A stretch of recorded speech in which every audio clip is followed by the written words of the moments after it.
Bismillah, alhamdulillah, wassalatu wassalamu ala rasulillah. La hawla wa la quwata illa billah. Subhanaka la ilma lana illa ma'allamtana innaka antal alimul hakim. Rabbi syrah li sadri wa yassir li amri wa halul uqdatan min lisani yafqahu qawli, amma ba'du. Bapak-bapak, ibu-ibu, jamaah Masjid Rodatul Falah yang dimuliakan oleh Allah Subhanahu wa taala. Pertama, kita aturkan rasa syukur kehadirat Allah Subhanahu wa taala dengan mengucapkan alhamdulillahirabbil alamin, tsumma alhamdulillahirabbil alamin, walhamdulillahirabbil alamin. Atas limpahan rahmat, hidayah, inayah kepada kita semua, nikmat sehat jasmani, sehat rohani, nikmat iman Islam, istiqamah melakukan kebaikan dan amal soleh. Mudah-mudahan semua amal ibadah kita yang kita sembahkan kepada Allah diterima oleh Allah Subhanahu wa taala. Yang kedua, ucapan Allahumma sholli wa sallim wa barik ala sayyidina Muhammad selalu teraturkan kepada junjungan kita Nabi besar Muhammad sallallahu alaihi wasallam. Para jamaah sekalian, kita akan lanjutkan kajian kita surat Al-Anfal ayat 17 pada malam hari ini. Semoga ayat-ayat yang kita kaji bisa nambahi ilmu pemahaman agama kita. Tambahnya ilmu pemahaman agama kita seiring dengan tambahnya ketebalan iman dan ketakwaan kita kepada Allah Subhanahu wa taala. Ala hadhihi as-salihah al-fatihah. A'udzu billahi minasy syaithanir rajim. Bismillahirrahmanirrahim. Alhamdulillahi rabbil alamin. Ar-rahmanir rahim. Maliki yaumiddin. Iyyaka na'budu wa iyyaka nasta'in. Ihdinas siratal mustaqim.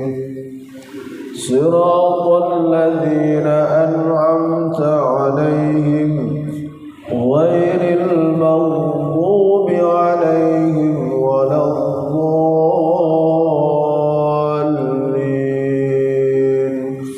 Amin. Bismillahirrahmanirrahim. Falam taqtuluhum, maka tidaklah kalian yang membunuh mereka. Ini masih lanjutan perang Badar ya.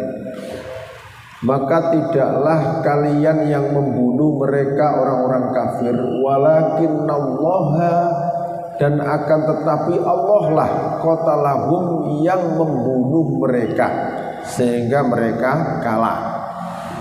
Wa ma ramaita, dan tidaklah kamu yang melempar Muhammad, id ramaita, ketika kamu melempar, walakinnallaha, dan akan tetapi Allah lah roma, yang melempar. Jadi begini,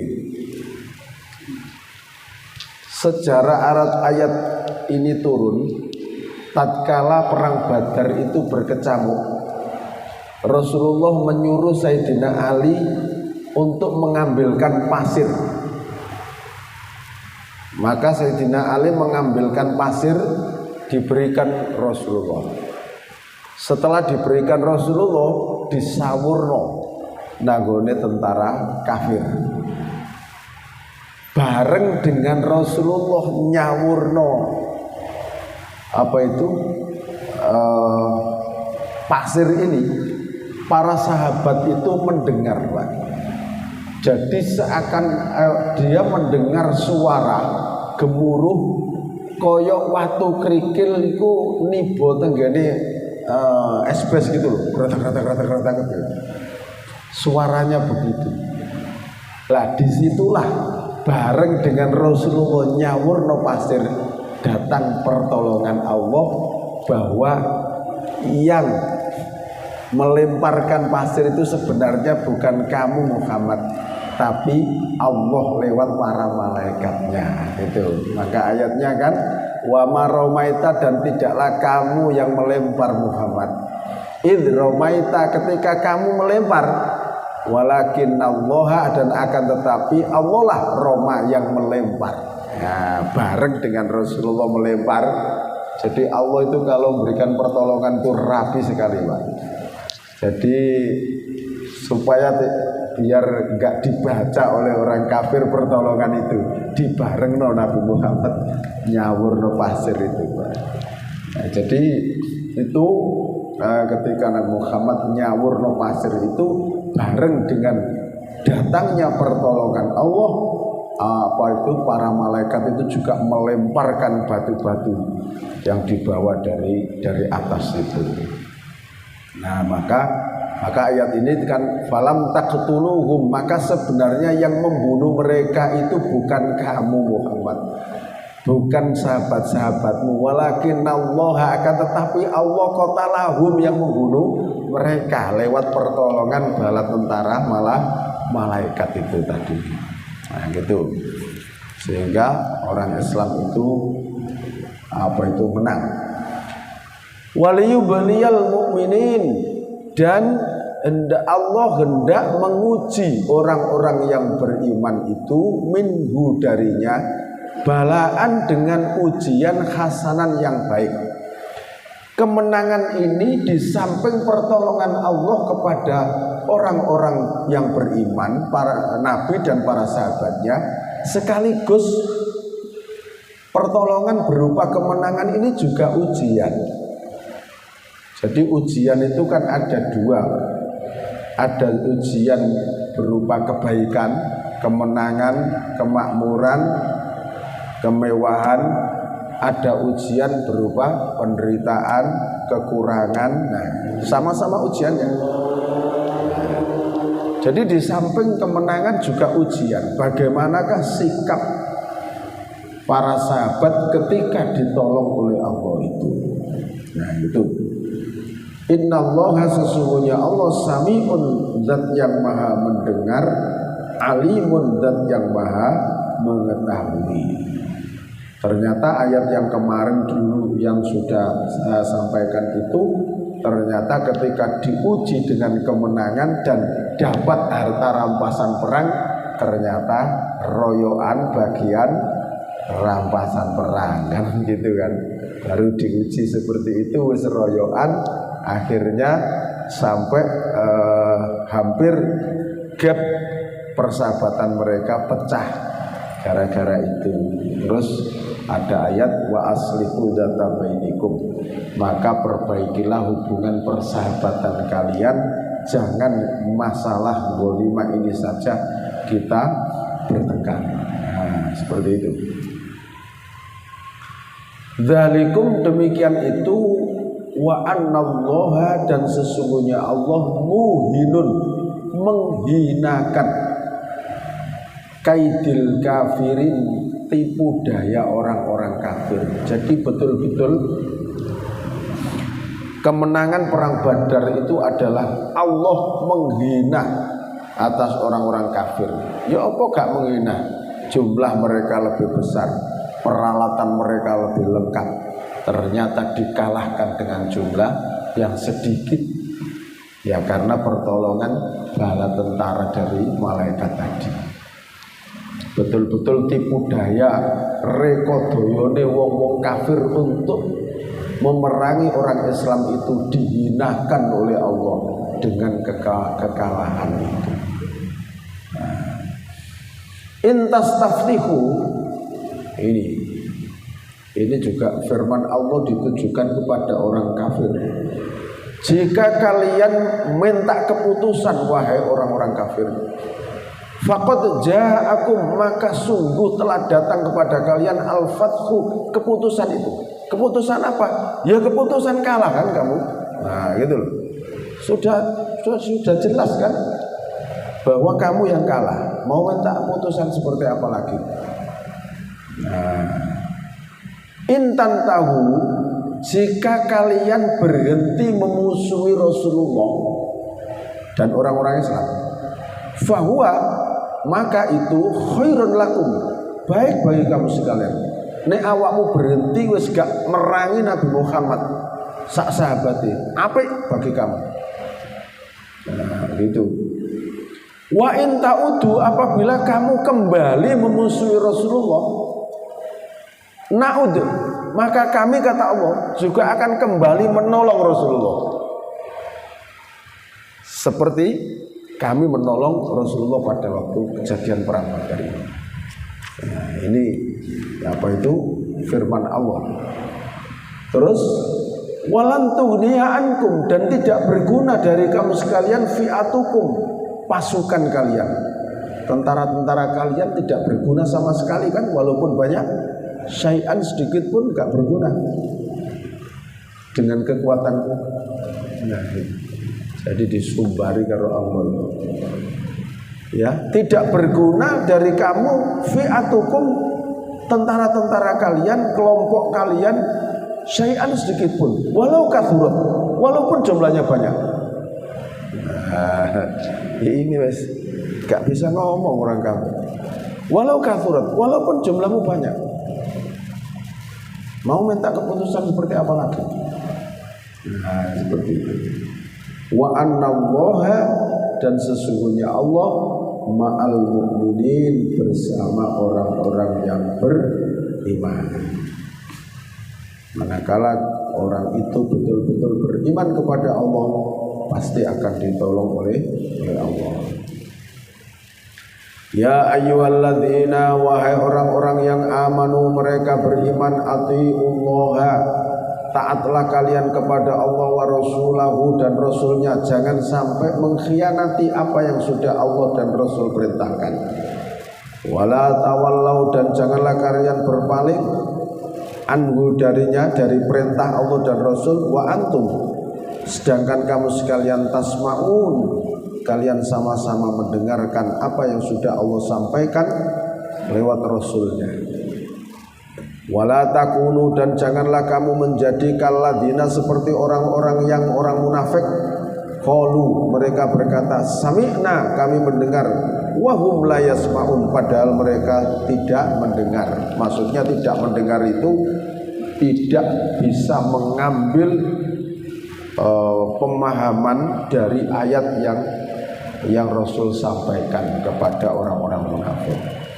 Jadi munafik itu kadang ketika ada ayat dibaca itu dia lari, tidak mau mendengar, atau kadang dia tidak lari tapi menyumbat telinganya dengan jari-jarinya, gak kepengen krungu. Ya, ada yang mendengar tapi gak digatekno. Nah, gitu. Jadi tipe-tipe orang munafik itu begitu, Pak. Dhewekne mendengar tapi wis diabaikan. Gitu. Jadi ada yang menghindar, ada yang menyumbat telinganya. Yaj'aluna asabi'ahum, mereka menjadikan tangan-tangan mereka itu untuk menyumbat telinga-telinga mereka. Tuh. Inna syarrad dawabi, sesungguhnya seburuk-buruk makhluk yang melata di muka bumi ini, indallahi, di sisi Allah, as-summu, adalah makhluk yang tuli, sumun, al-bukmu, yang bisu. Sumun itu tuli, tidak mau mendengarkan kebenaran yang disampaikan. Al-bukmu, bisu, ya kan, tidak mau membicarakan hal tentang kebenaran. Alladzina, yaitu orang-orang yang la yaqilun, mereka tidak menggunakan pikiran sehatnya. Di dalam surat Al-Baqarah, summun bukmun umyun fahum la yarji'un. Sumun, mereka tuli, bukmun, mereka bisu, umyun, mereka buta, fahum la yarji'un, maka mereka tidak bisa kembali ke jalan yang benar. Ya, karena tidak menggunakan indera yang digunakan oleh Allah itu untuk berpikir, untuk merenungkan ayat-ayat yang telah didengar itu. Jadi dihukumi Allah kaya wong tuli, kaya wong bisu, kaya wong buta. Ini lho Pak. Ayat-ayat yang disampaikan kepada orang kafir, kepada orang munafik itu podo karo ayat yang disampaikan di hadapan orang buta, di hadapan orang yang tuli gak mendengar, di hadapan orang yang bisu. Diajak bicara yang benar tidak mau. Jadi itu adalah sifatnya orang-orang kafir dan sifatnya orang-orang munafik dalam menerima firman Allah itu seperti itu digambarkan. Oke. Lah zaman saiki kira-kira termasuk sing ndi?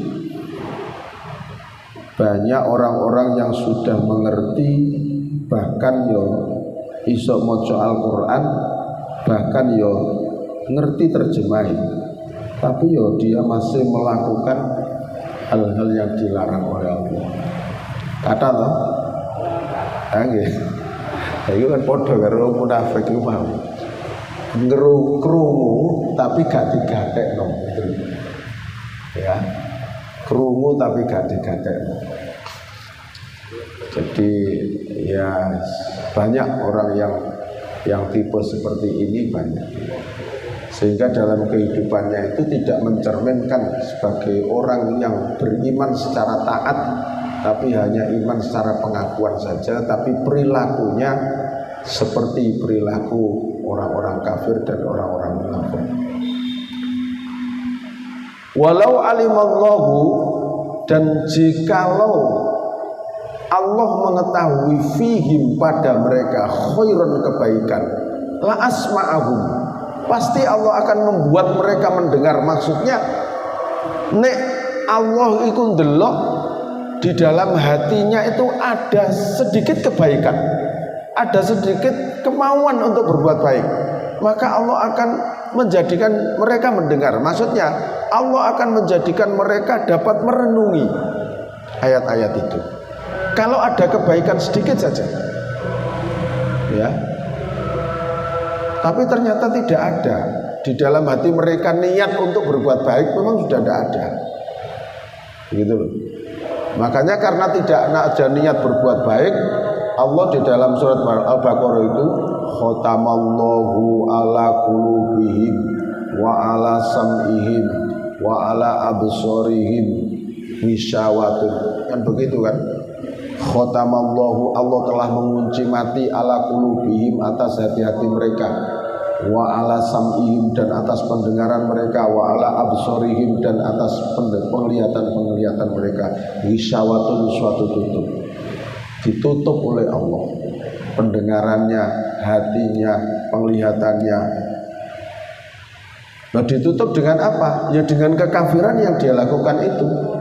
Kekafiran yang dia lakukan ketika dia dibacakan ayat-ayat Allah tidak mau menerima, maka sikap tidak mau menerima itu seakan-akan dia menutup sendiri hidayah yang akan masuk ke dalam hatinya. Itu. Walau asma'ahum latawallaw wa hum mu'ridun.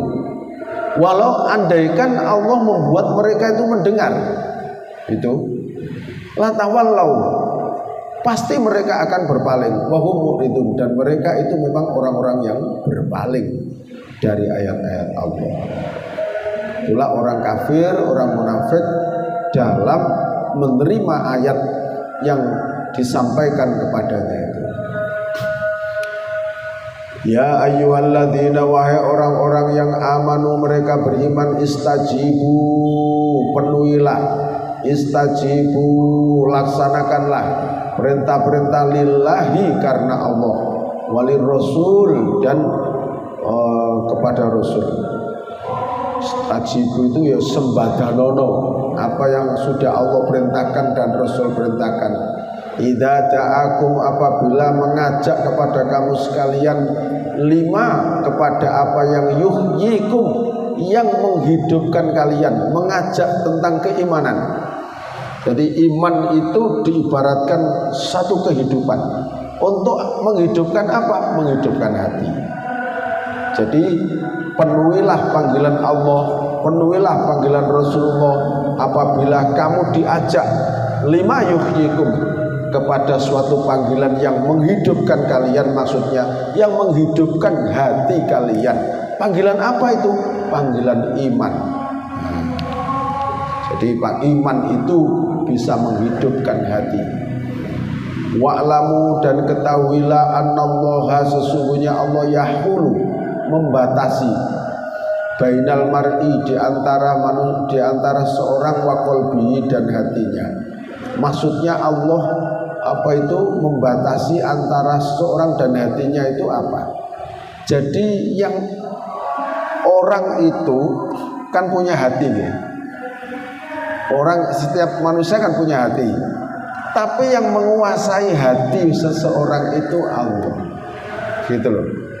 Makanya Allah itu membatasi antara seorang itu dan hatinya. Walaupun dia itu punya hati, tapi dia tidak akan bisa mengatur hatinya sendiri secara benar tanpa petunjuk dari Allah. Maksudnya seperti itu. Wa annahu, dan sesungguhnya ilaihi, kepada Allah tuhsyarun, kalian akan dikumpulkan di suatu tempat yang namanya mahsyar.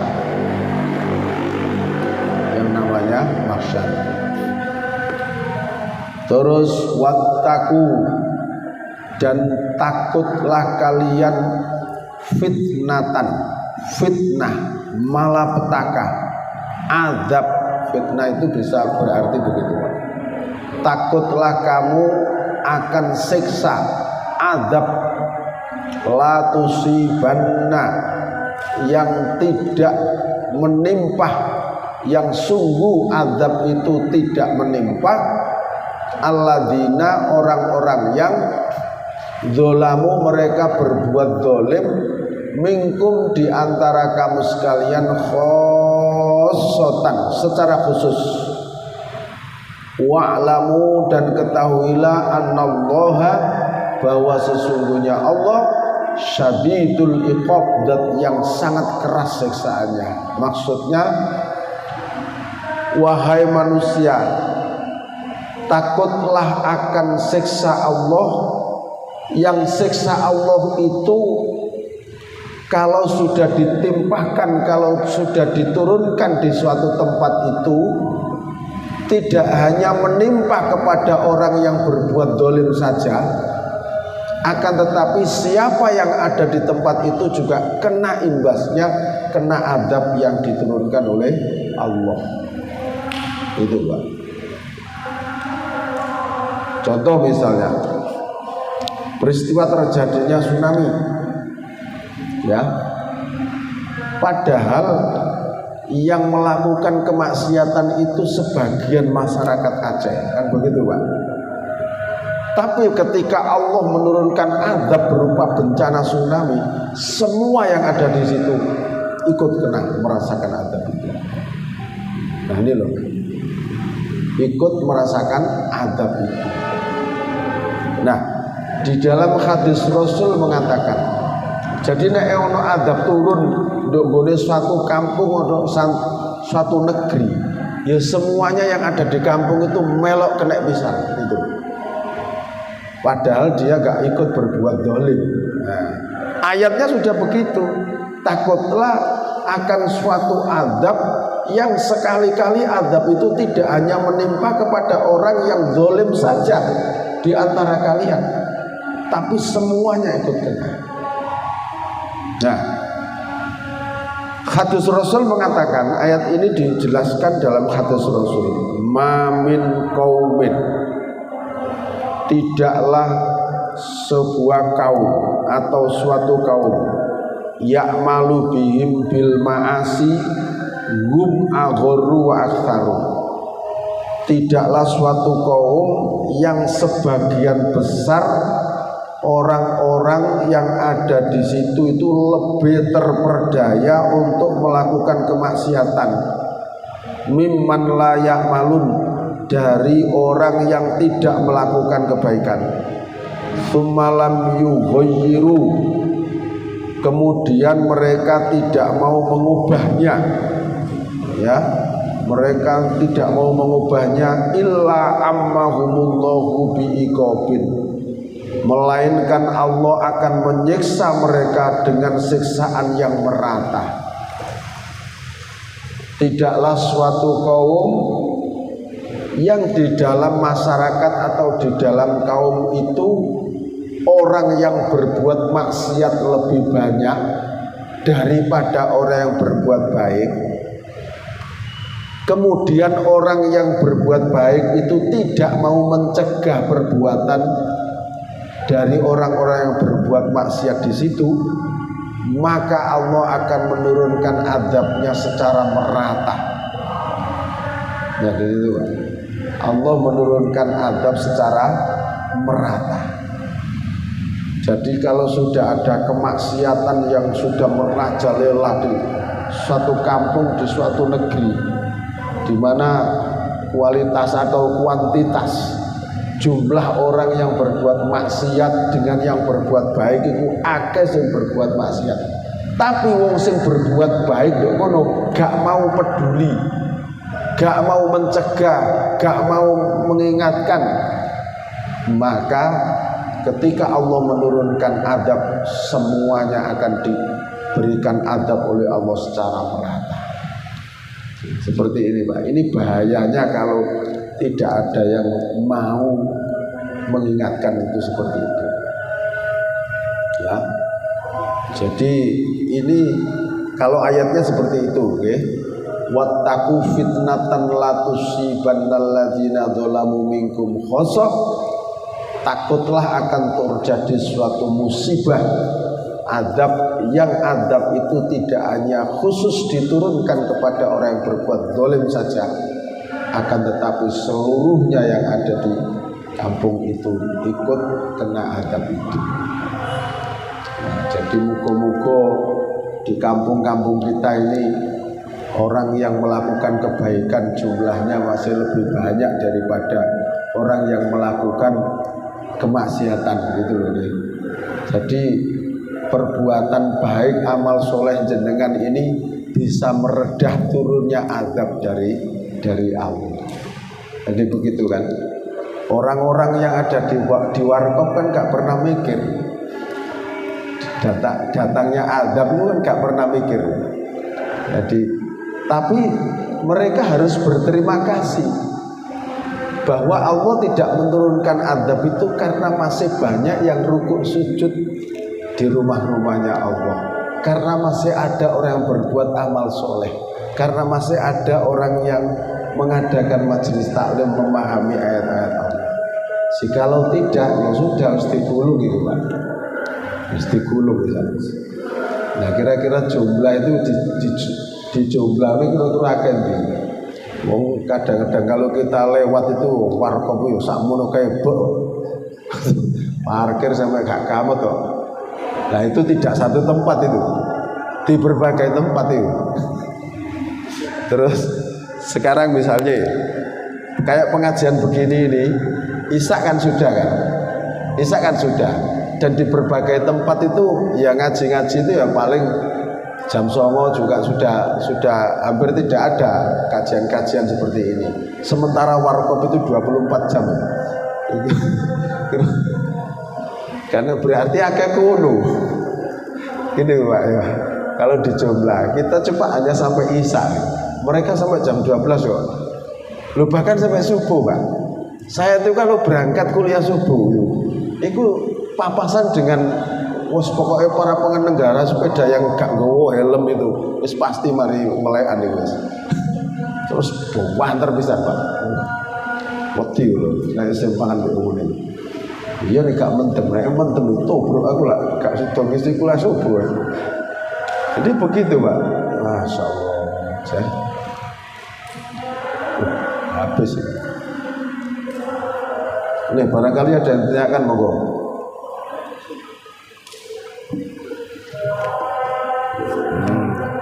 Oke, monggo. Mana tadi? Betul. Saya. Waalaikumsalam warahmatullahi wabarakatuh. Ini bertanya masalah Oke.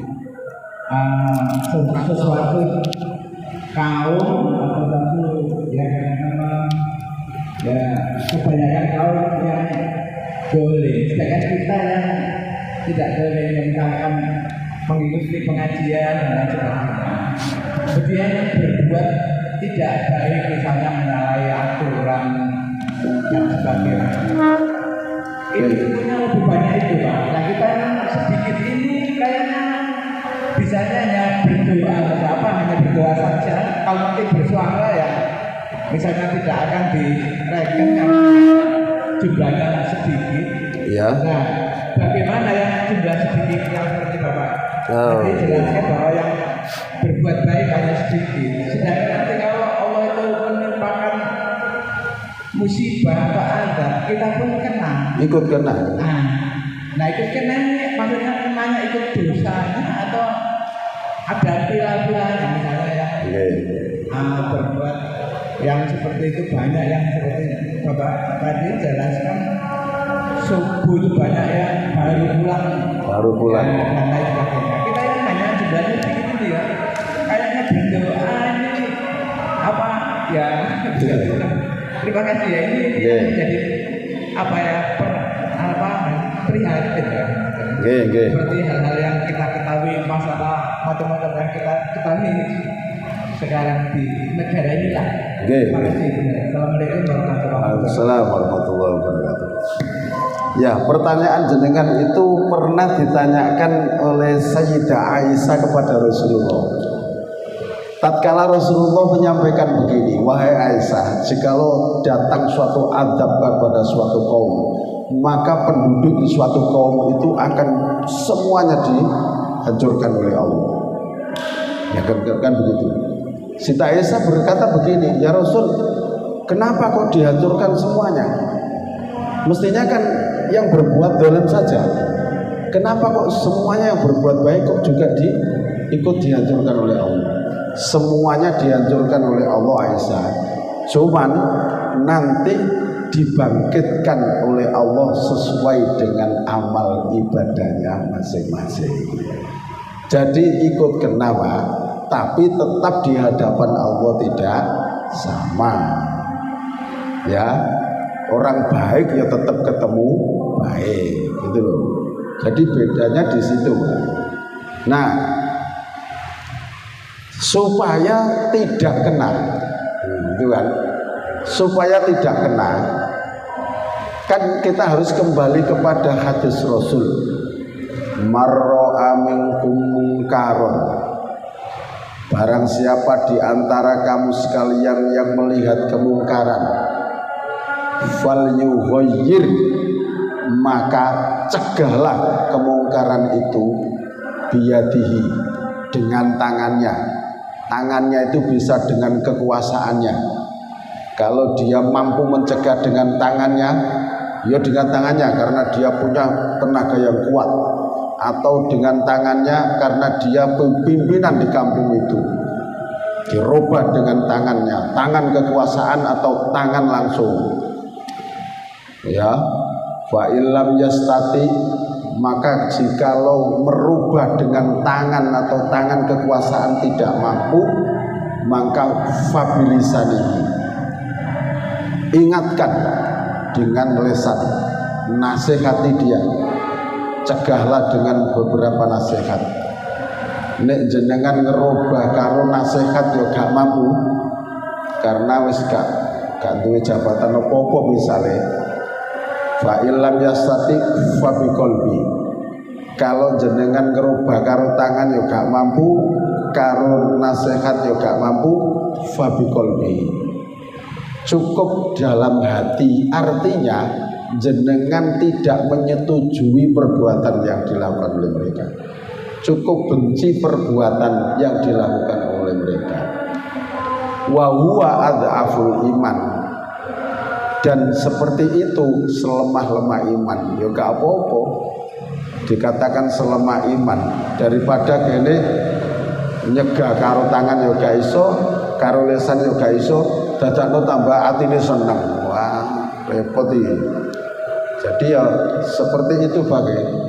Jadi satu, tetap dihancurkan semuanya, cuman di hadapan Allah tetap dihukumi sesuai dengan amal ibadah masing-masing. Orang baik tetap dicatat baik di hadapan Allah, kan begitu kan? Nah supaya tidak kena semuanya, maka orang yang punya kapasitas untuk mencegah ya harus mau mencegah. Kalau tidak ada yang mencegah sama sekali, ini bahaya ini bahaya, gitu ya, ini bahaya ya. Maka kalaupun ya negeri kita ini selama ini masih dalam kondisi aman, ini karena kasih sayangnya Allah, Pak. Sebenarnya sudah banyak kezaliman yang terjadi di negara kita ini, banyak sekali, Pak. Ketimpangan, ketidaksesuaian dengan apa undang-undang, apa kebijakan, banyak sekali, Pak. Ya, banyak sekali. Tapi kenapa Allah masih memberikan keamanan ya? Ini karena kasih sayangnya Allah yang besar kepada masyarakat, kepada bangsa kita ini, Pak. Gitu loh ya. Tapi jadi terus-terus ini diterusno dolen terus ini. Ya kita juga khawatir ini. Gitu loh, kita juga khawatir itu diblok kalau Allah terus ya apa ya, Pak. Kena kabel lah. Nah ini loh, Pak. Nah jadi ya mari kita kuatkan doa-doa kita, kan gitu kan? Kita kuatkan doa-doa kita. Jadi kata guru saya begini, Pak. Ya kalau kemarin masih sebelum pemilu kita boleh idealis milih paslon ini, Lu silakan, itu hak kita milih. Tapi saiki nek wis dadi, ya apa sampai nilai pemilu itu bener apa ndak, jujur apa ndak, kenyataannya sudah itu yang jadi. Ya saiki ayo didongakno bareng-bareng.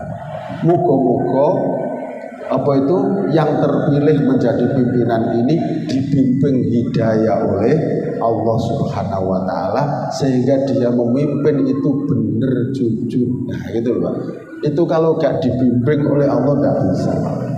Nah, makanya ya wis ae didongakno ae wis terjadi seperti itu. Kate kepiye ya, Pak Dewi? Gak bisa, Pak. Sudah terjadi. Wis ayo didongakno. Mudah-mudahan pemerintahan ke depan ini mendapat bimbingan hidayah dari Allah Subhanahu wa taala sehingga Allah menunjukkan yang benar itu benar dan yang salah itu salah, dan negara kita tetap diberkahi oleh Allah dengan segala kemakmurannya. Itu kan?